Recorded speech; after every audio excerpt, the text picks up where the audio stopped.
we're living in absurd times, and financial nihilism is high, and people are willing to go all in meme coins on kind of the cheapest networks.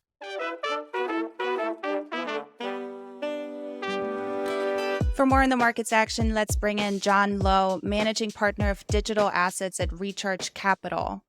Good morning, John. Good morning. How are you? I'm good. So, John, ETH is down quite a bit today after the Dankun upgrade yesterday. Is that surprising to you, or did you anticipate that? I think Ethereum will always be more volatile than Bitcoin. We've seen massive inflows for Bitcoin because of the ETFs. I think yesterday was our first $1 billion day across all ETFs. For Ethereum, I always like to describe as physics. Bitcoin is like sand, Ethereum is like a pond. It's very reflexive in nature because it has smart contracts. It has lots of financial activity on the network itself. And right now, Ethereum is being heavily shorted for many reasons because funding rates are so high across markets, especially on perpetual exchanges. We see lots of large outfits, protocols, and even new protocols shorting ETH, essentially to earn that funding rate. Right now, that stands at approximately 60% annualized. So I guess the strategy there for many large players is to short ETH and also go long on ETH equally, and you earn that funding rate. Does that mean there's further downside ahead for ETH? Because I'm Mhm. asking because my colleague Omgar reported yesterday that Ether's 1 month call put skew, which is a prominent measure of sentiment in both TradFi and crypto, turned negative, which Mhm. essentially signals that traders are preparing for lower levels. So, do you agree with that outlook then?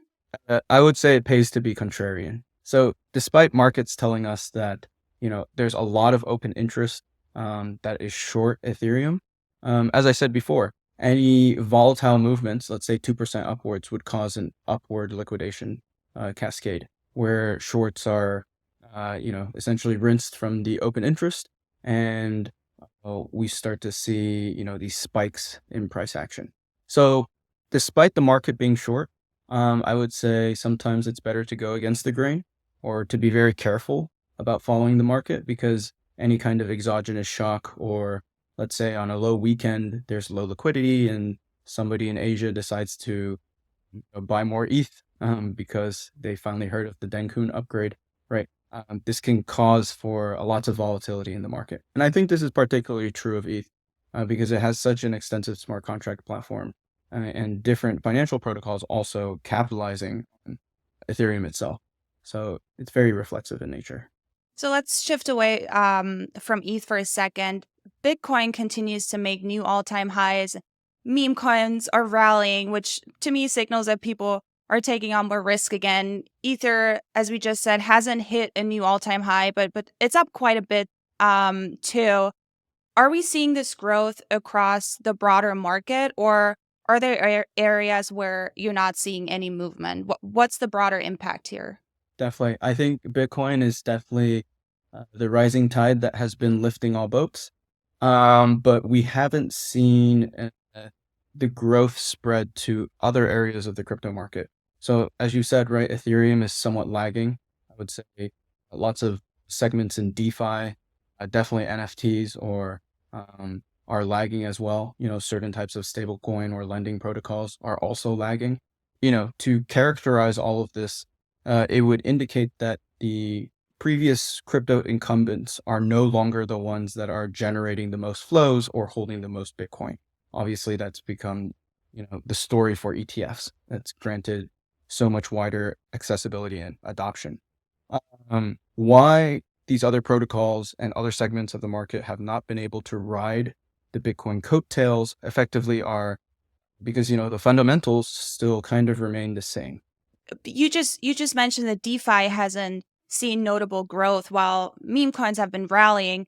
What Mhm. does this tell you about where in the crypto market cycle we're currently in?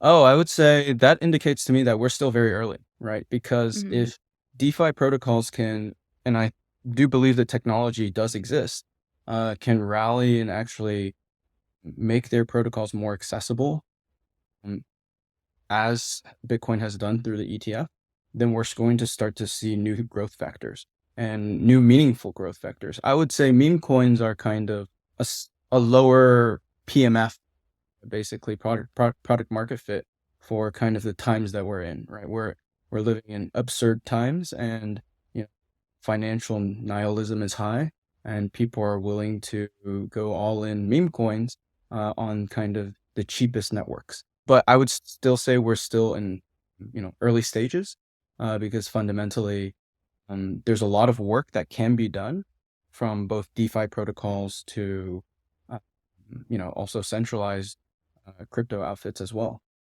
So until we see those changes happen, growth is going to be slow, but when that starts happening, the market will pick up. The Bitcoin futures funding rate on Binance has historically been one indicator for the price of Bitcoin, and we've recently seen it cross 100% for the first time in over a year. What do you make of that? Is that something that traders should be paying attention to? Definitely. I think, the trading environment is definitely one of a higher funding interest across the board, right? And as I mentioned for Ethereum, this is reflected in all sorts of protocols, right? From lending to perpetual exchanges, to also centralized exchanges.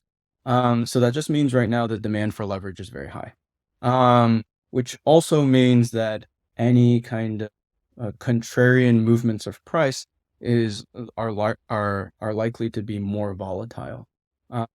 So you could see, as I was saying before, if wisdom of the markets is saying to go short ETH and ETH actually goes up, right? You can see a lot, cascade liquidations.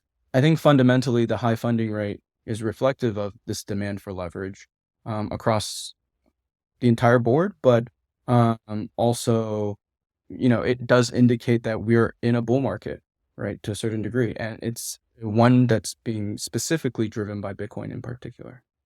With the rise in the price of Bitcoin as well, we've been seeing increased interest for products that offer leverage exposure to Bitcoin. For example, leverage futures based ETFs, which have seen enormous inflows in the past few weeks. What's the significance of that? Any kind of market leverage is usually the thing that causes corrections and collapse. So I would say with the Bitcoin cycle, I guess we're starting to potentially reach areas of being, overweighted, overweight or overheating. If we're starting to see too many leverage products expose themselves, I think fundamentally that hasn't been too much the case in Ethereum and other markets. Ethereum, we're also starting to see new forms of leverage, right? And this is always something to watch out for, and for traders to watch out for.